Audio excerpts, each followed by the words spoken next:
क्या आज भी जिंदा है टाइटेनोबोआ सांप, जिसके आगे विशाल कायक एनाकोंडा भी लगता है छोटे। आज के समय में एनाकोंडा को ही दुनिया के सबसे बड़े सांपों में गिना जाता है, क्योंकि ये कई फीट लंबे और विशाल कायक होते हैं जो किसी बकरी या हिरण को सीधा निगल जाने की क्षमता रखते हैं। लेकिन क्या आप जानते हैं, डायनासोर के काल पाए जाने वाले टाइटेनोबोआ नाम के सांप एनाकोंडा से भी कई विशाल होते थे। टाइटेनोबोआ के धरती पर मौजूद अब तक के सबसे बड़ा सांप माना जाता है और इसी वजह से इन्हें मॉन्स्टर दैत्य स्नेक भी कहा जाता है। वैसे तो यह माना जाता है कि डायनासोर काल के सभी विशाल जीव जंतु 6.6 करोड़ साल पहले धरती पे उल्का पिंड गिरने के वजह से मारे गए थे। लेकिन साल 2018 में अमेरिका के कुछ वैज्ञानिकों ने यह दावा करके सबको चौंका दिया था कि टाइटेनोबोआ सांप अभी भी जिंदा है।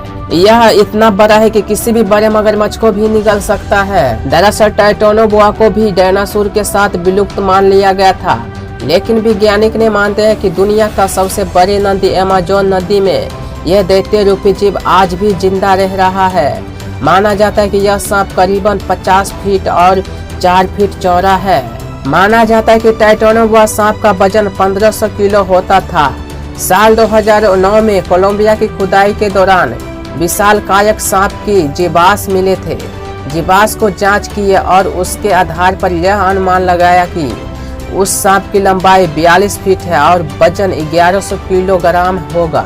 अब आप सोच रहे होंगे कि विशाल कायक सांप का नाम आखिर टाइटेनोबोआ ही क्यों रखा गया।